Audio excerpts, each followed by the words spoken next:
Wow, what a week. And let's, what do you say to this? Let's just get into this.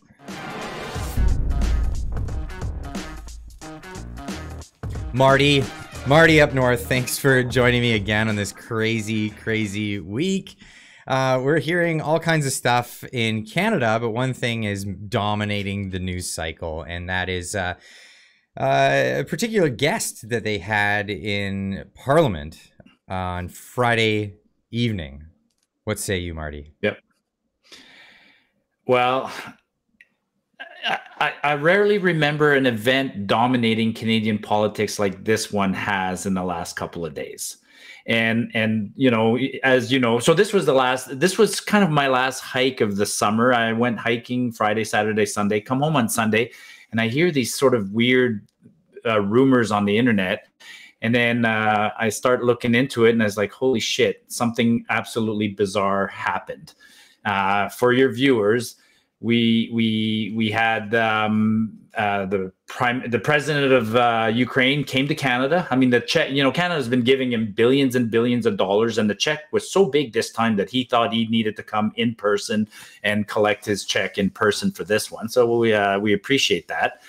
And then somebody had the bright idea of, since Mr. Zelensky was visiting Canada, maybe it'd be nice if we had a veteran of some sort. You know, it's a common practice in the House of Commons. We can invite the last time we had a weird event in the House of Commons was the two Michaels. We had the two Michaels take a standing ovation, the two Canadian prisoners.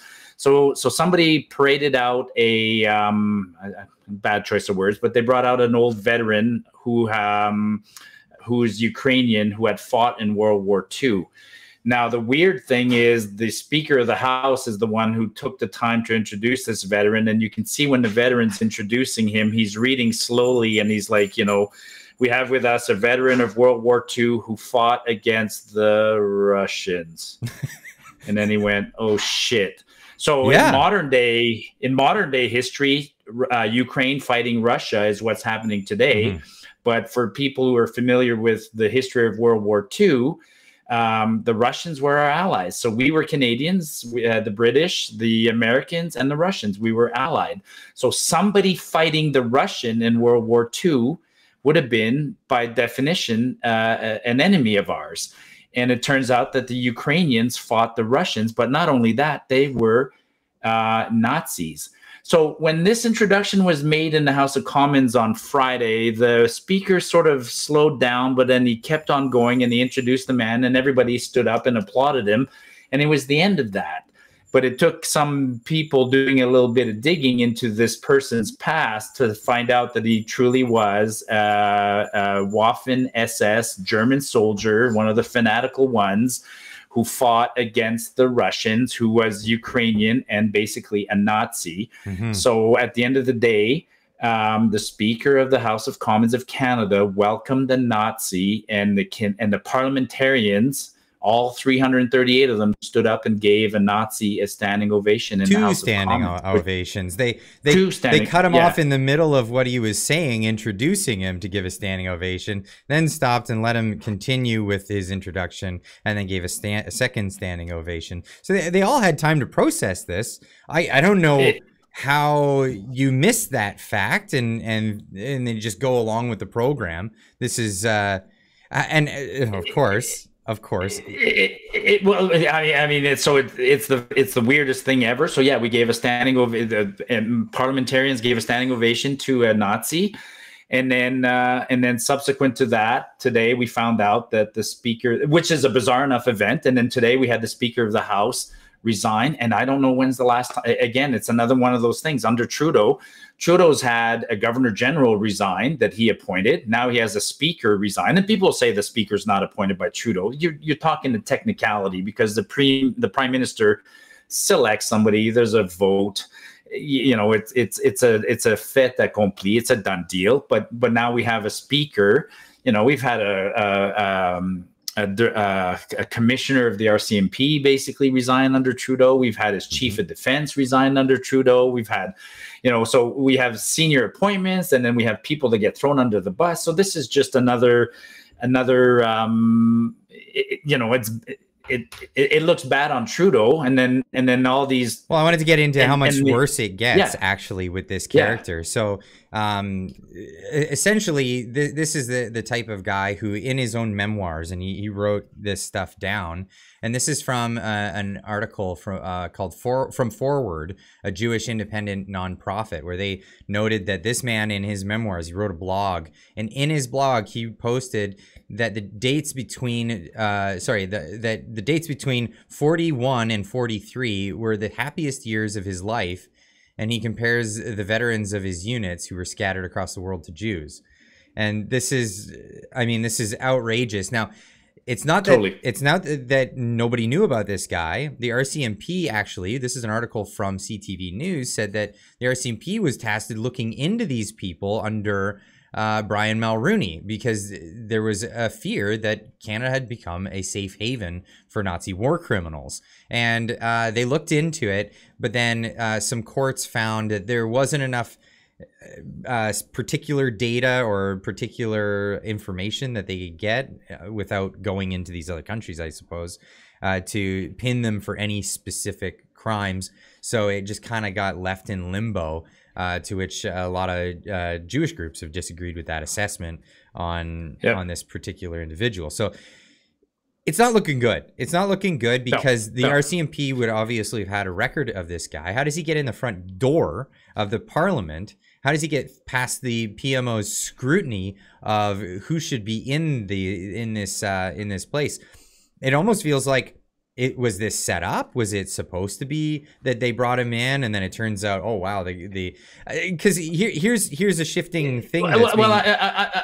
Let's go two ways on this one, Clyde. Let's explore both ways. So me as a scientist, Occam's razor and whatnot. The idea is that when you got a complicated set of events, usually the most simple solution or theory is the one that's realistic. So if I think of the most simple explanation for what happened, liberals have staffers. I mean, when you're an MP, you have staffers that are 21, 22-year-old kids that are studying political science, that work almost for free because they're just happy to work for an MP. So in a sense, to me, one of the simple solutions is it's a mistake. It's a staffer who's like, oh, we got Zelensky coming to visit. Let's find an old veteran and somebody who doesn't remember their history and said, he once fought on Ukraine side against the Russians, blah, blah, brought him in, got quickly vetted. That's one explanation. The other side is who's benefiting from this today. Oh man, Putin's having a blast right now. Putin's like saying, look, one of the, I'm fighting Ukraine, and one of their supporters is inviting Ukrainians, and now they've had to resign over it because they realize that Ukrainians are Nazis, and I've been saying all along that I'm fighting Ukraine because they're whatever. So, well, the Russians actually they went ahead with some propaganda over this. So the Russian embassy from the UK put this out, saying that Ukrainian post office is now issuing stamps with this guy's face on it. Now, this is a lie. This is not true. This is debunked right away. No, it isn't true. A journalist from the Netherlands posted this, saying, incredible. In just 5 hours, this fake has already received 2,000 likes and more than 1,000 retweets. Fake because the barcode refers to a completely different product, a preprint envelope that is issued last year in honor of Independence Day. So this is not true. It's not true. No. So are the Russians sophisticated enough to do this? I mean, when the whole world knows that, actually, in fact, I remember just before Zelensky showed up. So it was one of the last things I heard. Like I was heading off on the hike on Friday morning, and I heard about, I knew Zelensky was coming to talk, or had talked, and they were talking about all the scams that normally occur in advance of these guys. So there's a heightened sense of awareness, and the whole world knows, it's an opportunity for scams, but it's also an opportunity apparently for foreign agents to use it to do something. So is it the Russians that did something? Is it the Conservatives? I mean, it could have been a Conservative MP who brought him out, for all we know. But I mean, I'm not willing to put that much. I think they would have dug fast, and they would have found that. Yeah. Yeah, I think that would have been the case, and they would have been happy at the ecstatic at that story. No, this is on the PMO. This is absolutely on the PMO. It was their decision. Now, Chrystia Freeland can't skirt this one either. Her family has history in Ukraine, and it's been proven that her grandfather was a propagandist at the time in the newspapers, and actually published propaganda pieces demonizing Jewish people in Ukraine. And this was published, I believe, in the Ottawa Citizen. This publication came out. I don't have it offhand, but someone who has this much history has gone back to her motherland so many times, and was even picked up as a teenager and followed by the KGB on a trip at one point, would know the history and know who this guy was, and know the implications. She was fervently clapping along with everybody else. Yeah. So what theory are we landing on? I think Trudeau had Zelensky coming. That's already a tour de force for him, because Zelensky's been meeting everybody through Zoom calls. So the Canadian government Trudeau's all happy. You know, I got Zelensky to come in person. I want to do something a little extra special while he's there. They got away with it on Thursday night. And then the shit hit the fan on the weekend when somebody dug into this man's background. Mm-hmm. And then what happened in behind closed doors with the Liberals, that's when everybody's like, oh shit, how do we make this go away? Right. And there was no easy way to make this one go away. Who could I mean, well, the obvious one is the speaker. Okay, you know, the speaker, he has to take the fall. Nobody else was going to take the fall. They couldn't afford to make somebody else fall. So that's my theory. That's the way my theory stands right now. They got caught off guard. Somebody didn't properly vet this guy truly, and then the speaker has to take the fall on this one. Yeah, my other theory was a possible trying to whitewash of history so that people would be more acceptant of the conflict that's happening in Ukraine at the moment. Whitewashing what the past history was with the conflict, almost a Orwellian. We haven't been at war with East Asia. We were always at war with Eurasia, and playing a card like that to trick the public in a gaslighting way, like Trudeau is very well known for doing. Yeah. So where do we go from here? That's, to me, is the question now. I mean, like I said, the Conservatives are capitalizing on this in a big way. You know, everything. I mean, the Liberals love to use the word Nazi. You're a Nazi, Nazi, Nazi. You know, oh, we saw a Nazi in the trucking convoy. Your grandfather was a Nazi, this and that. So all those old videos are coming back to haunt them. I mean, yeah, I'm going to say that. I'm going to use this one for a long time. I'm going to say, yeah, you can call me a Nazi, but at least I didn't invite one to the House of Commons and give him a standing ovation. Like, it's, you know, it's like, it's going to be a hard one for them to get past. Tomorrow, we're going to find out who the new speaker is. So there'll be a new speaker appointed. We should probably start a lottery on that. Ryan Garretson. That's my comedy bet. Or Ryan, with Ryan, yeah. Garretson, or Mark Garretson, sorry, Mark Garretson. Yeah, if Mark Garretson gets in, that's kind of my comedy ballot. I want Jen O'Connell, the blonde Valley girl. Oh, you know, can you imagine? Oh, I'd like to no. There's some good candidates, and actually, an interesting thing is historically in Canada, the speaker, about 4 or 5 times in our history, the speaker has been a member of the opposition. So the speaker doesn't, you know, historically the speaker is sort of appointed by the prime minister, but members vote. And some people say, I don't want to be nominated. It used to be a purely blind vote. Nobody would nominate themselves. Everybody would just write on a piece of paper who they thought would make a good speaker, and then somebody would be selected. But in the past, I think 4 or 5 times in the past, we've had speakers from the opposition, which is common during a minority government. You know, like Trudeau right now has 160 seats. And then when he selects a speaker and a deputy speaker, he's giving up 2 votes. Now, those votes can be tiebreakers later on, but you kind of want them. So it could be an interesting move by Trudeau tomorrow to do some appeasing and maybe nominate a Conservative speaker. The deputy speaker right now is a Conservative.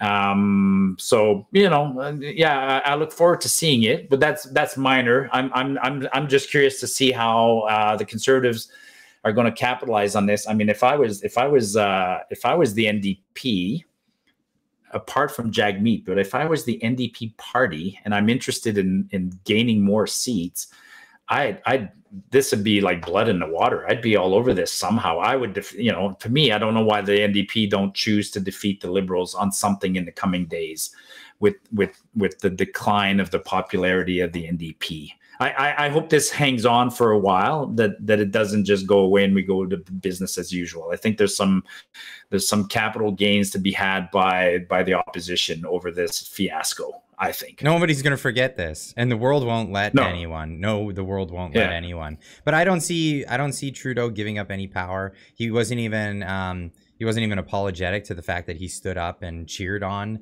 a Nazi that was supposed to be vetted by his office, and was quick and happy to throw Rhoda under the bus on this one, a member of his own party. So yeah, I'm not sure that I could see him relinquishing that kind of thing. He seems a bit of a control freak, and even wanting to keep all of his substances in order, which it may or may not have been the case in India over his last visit, keeping his substances in order, as the rumor mill continues. And I covered this a while back, but this is a case, and it's now hitting U.S. news. Benny Johnson reporting on it, saying a former Indian diplomat says there are credible rumors that cocaine was found on Justin Trudeau's plane by drug-sniffing dogs in India, and that the Prime Minister didn't attend the G20 dinner because he was high.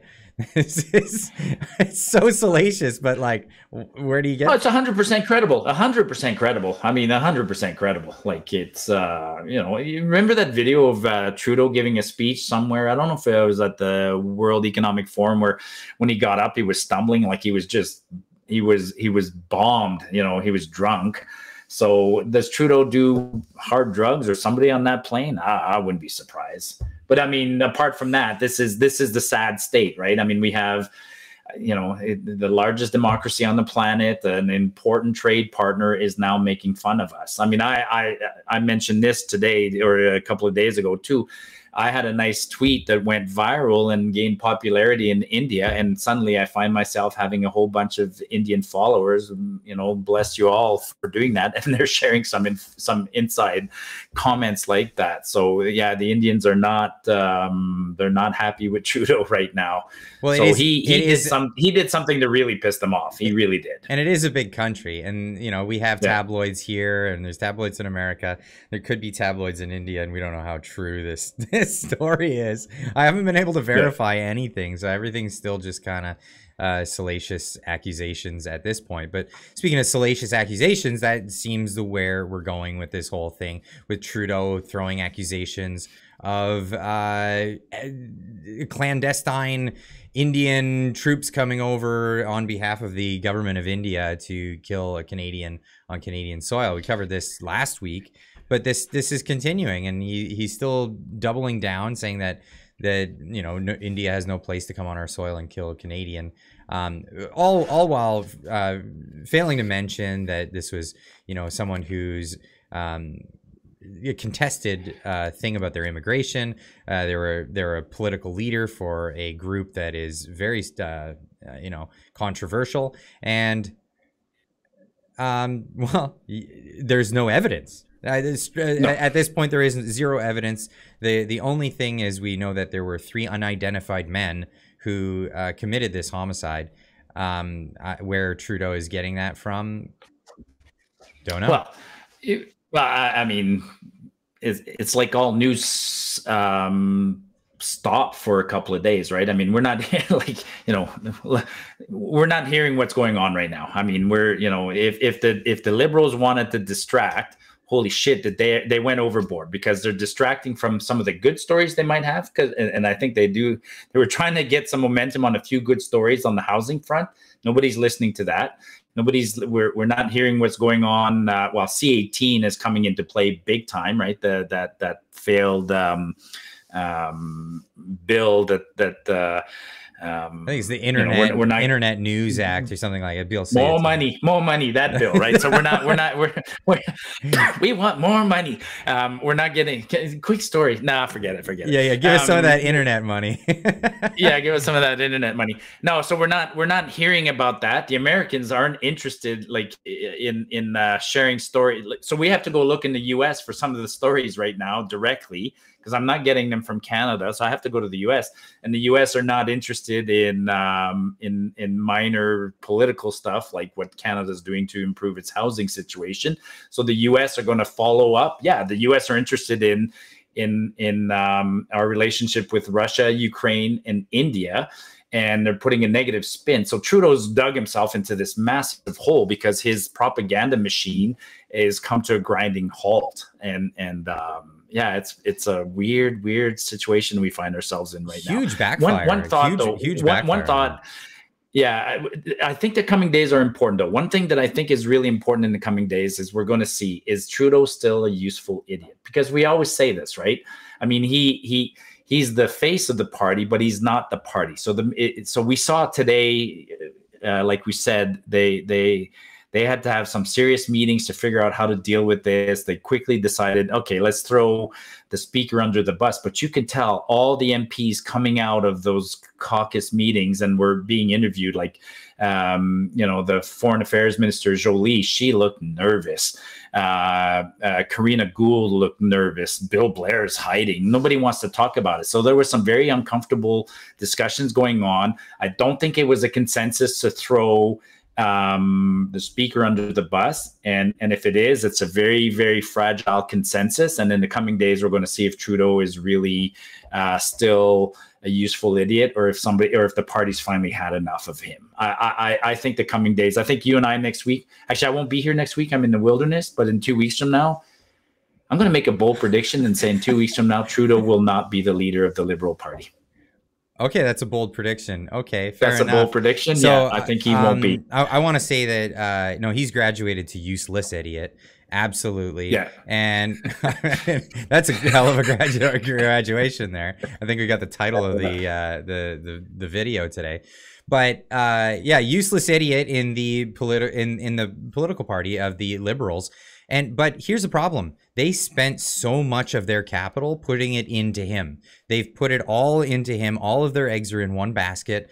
And it is the party of Trudeau. It will no longer be any other party. They've put all of these scandals. They've thrown themselves under the bus. They've put the Liberal Party second. They put him first. And at no point has this, in the past 8 years, or prior to the last 8 years, because they were campaigning on this, they pushed Trudeau to the forefront, and for all intents and purposes, there is no detaching Trudeau from the Liberal brand. If they wanted to, I mean, I believe it's in the Maritime. No, sorry, I think was it New Brunswick, where they renamed the Liberal Party because it was just so badly damaged, the name, that they didn't even want to have a Liberal Party in their province. So this is really bad. It's really damaging.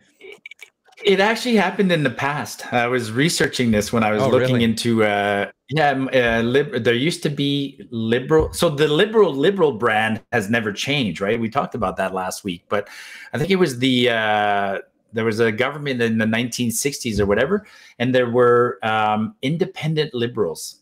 So they still didn't want to. So that it's weird, but there was a time where there was a faction of Liberals that broke off and called themselves the Independent Liberals. Oh wow! And so we had Liberals and Independent Liberals. I think we're going to have an opportunity for another party actually coming up soon, because we see that the Liberals have ruined their brand. The NDP have absolutely ruined their brand with Jagmeet Singh and all of the damage that he's done. It's going to really be difficult for them to come out of this. And then I think we're heading for a supermajority. So a supermajority by definition is like 2/3, right? So in Canada, a supermajority is 223 seats. And we've had two in the past, and in both times they were conservative. So conservatives have managed to do supermajorities after very disastrous Liberal years. So I think we could see a 200 plus conservative swing, and then about a 40%, 40 Bloc Québécois, it would be crazy as a future government. You know, a conservative with the Bloc Québécois as an opposition. Wow. Then we're going to be, man, we're going to have to, if that ever happens, you and I are going to have twice a week calls, because there's going to be so much shit happening in the country. It's going to be wild. Well, this is what's my worry here, is that the conservatives get in and then they don't fulfill their promises, just like every politician does. But the promises that need to be kept are some crucial ones.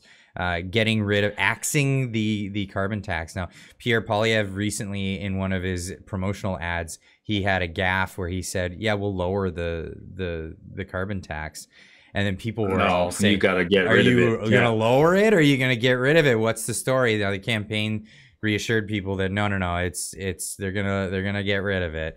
But these are campaign promises, and a lot of people are concerned. You know, Mulroney, or sorry, was it Chrétien? He ran on getting rid of the GST, and he hardly did that. It was Stephen Harper. He ran on not ever appointing special appointments. He did that on his first day. So there's a real chance of people being alienated or disenfranchised. Sure, but I think there's a solution to that. I mean, yes, we're talking austerity measures, right? You and I agree on this one. I mean, he's going to have to get rid of the carbon tax. He's going to have to decrease taxes on Canadians in general, and he's going to have to shrink the size of the civil service dramatically and cut expenses. I mean, we're $2 trillion into debt.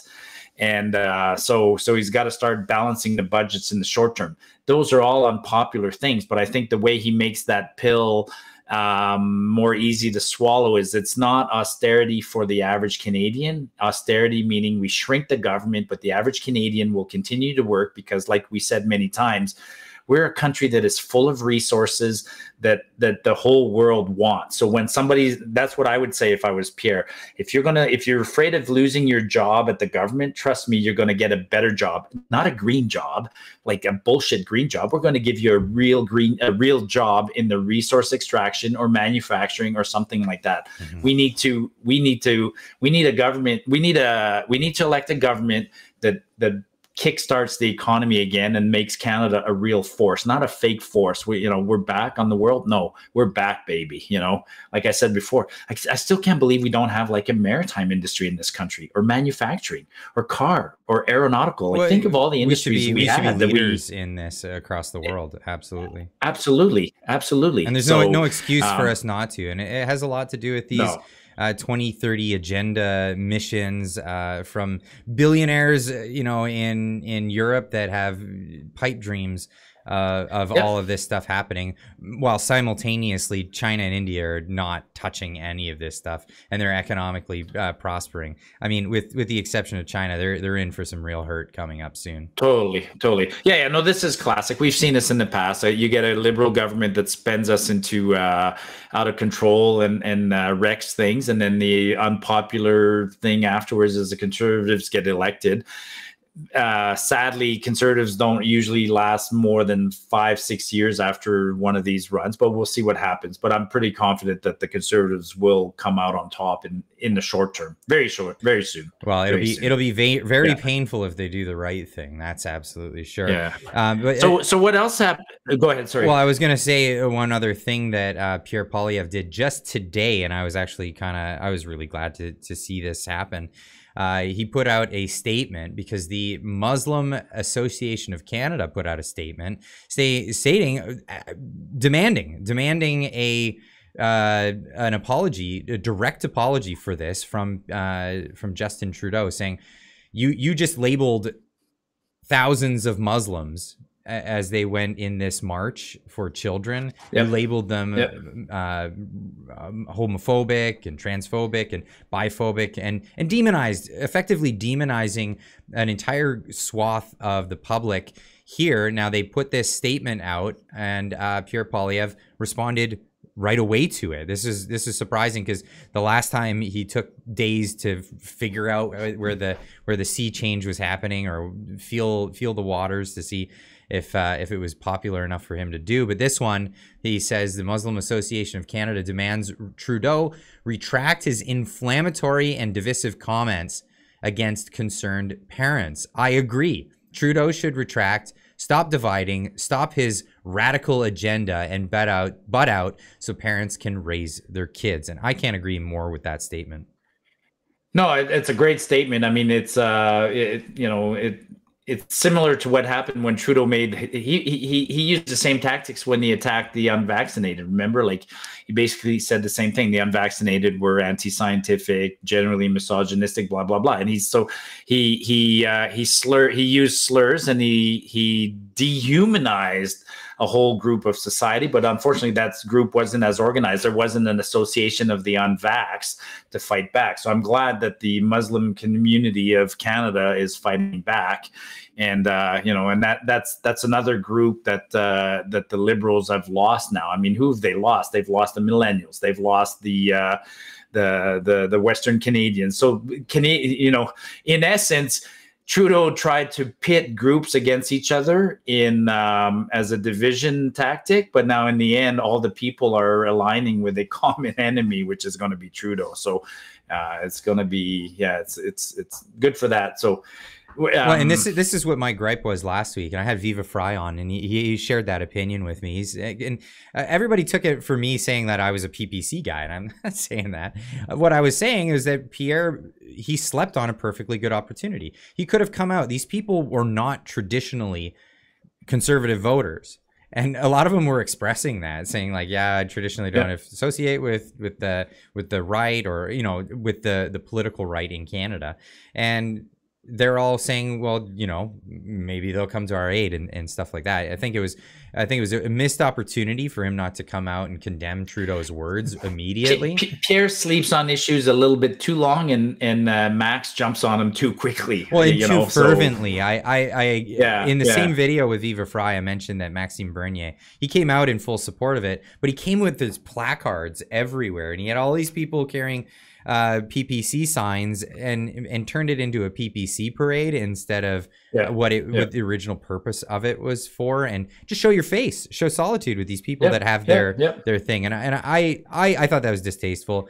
Some people. No, you and I talked about this last week. I mean, Pierre definitely missed an opportunity. I didn't want him to totally take a side, although I think he would have taken the side of the parents, but at least show up and come and talk to the crowd and talk a little bit to both sides of the crowd, I suppose. But he didn't come out at the time, and he came out afterwards, so he missed an opportunity, but he's making up for it now, I guess. I think this is making up for it for sure. And nobody's gonna hold him. Well, people hold him to a lot of things, and the media is unfair always at the same time with their coverage. I mean, we all know this. I mean, this week Pierre doesn't need to say a lot. Neither does Max. Obviously, Jagmeet Singh decided not to say anything. Let's just watch Trudeau implode, and tomorrow's going to be interesting when he shows up. Pierre and Trudeau tomorrow, or Pierre and Justin, I guess, if I'm going to use first names. Poilievre and Trudeau tomorrow should be an interesting. How does Trudeau go in prepared for that tomorrow? Like, oof. I don't know. I don't know. I'm not wavering in that one. I think he's responsible for that guy. And then I wonder if the speaker will still be there tomorrow, although he technically steps down at the end of the day tomorrow. I think the deputy speaker will be the one managing that debate. That would be. Oof. Yeah, I think it's Thursday. Thursday, it was the remark that he'll be just a normal MP on Thursday. But in the meantime, even though he's resigned, he's technically, he's still the speaker. Is he going to be the speaker tomorrow, or is he going to delegate to his? If I was him, I'd say I'm house hunting, and I'd delegate to the deputy speaker tomorrow, because I don't think the speaker wants to be in between Pierre and Poilievre and Trudeau tomorrow. He's going to be in an awkward situation. Well, especially because Pierre is going to be addressing the speaker directly, and that's totally. That's what's going to make things. Well, did you see when he addressed him this week on Monday, where he literally said, "Are you the next person to be thrown under the bus?" Did you see that? I did see that. Yeah, that was pretty bold. That was bold. I called that one. We all did. We all knew that the speaker was taking one for the team. Poor. I feel bad. The speaker is a nice man. He is a nice person. And his career's over. His career's over. Totally. That's the end of it. He's not going to get. Yep. It won't get selected to run in the next election, I'm sure, by the party. Nope. So that's it. He's out. Yeah, Karina Gould is taking one on the chin. So who's in the reserve? Chrystia Freeland obviously is staying behind. Guilbeault's not saying a word. He's staying behind. It's not looking very good. It's not looking very good. For I got to come up with really new bingo cards, Clyde. Like, what are we going to put? What's next week? Oh, I'm going to say Trudeau resigns. That's the free spot in the middle of the bingo card next week. 2 weeks from now, Trudeau resigns in 2 weeks. That's my super bold prediction. Would you ever have had a bingo card that a Nazi SS would be honored in Parliament? Okay, well, I didn't think so. No. I guess. No, but I made it. But I had Nazi on my. I have made bingo cards. If anybody wants to go down my timeline on Twitter, I'll repost one. I did make a bingo card about 6 months ago, and I had Nazi on there. I had Ukraine, and I had something else. So I probably got 3 on one day on Thursday. Okay. Well, I guess we'll leave it for that. We'll come back not next week, but in 2 weeks we'll have you back. And we'll see where we are, the state of Canada, after that much time. Marty, where can everybody find you? In the wilderness. No. on YouTube. Marty Up North on Twitter, Marty Up North on YouTube. Working on a video. Been working all day. I just came back from a nice hike, but yeah. And yeah, we're missing next week. I'm going hunting. So wish me luck. I got drawn for my moose. Hopefully your viewers don't get upset about that, but Marty hunts. Some people get upset when they learn that I hunt. I'm sure there'll be cheers in the comments. So get in the comments and read those tomorrow or when you get back. Perfect. Yeah. All right, man. We'll see you in 10 days or so, Clyde. Cheers. Cheers.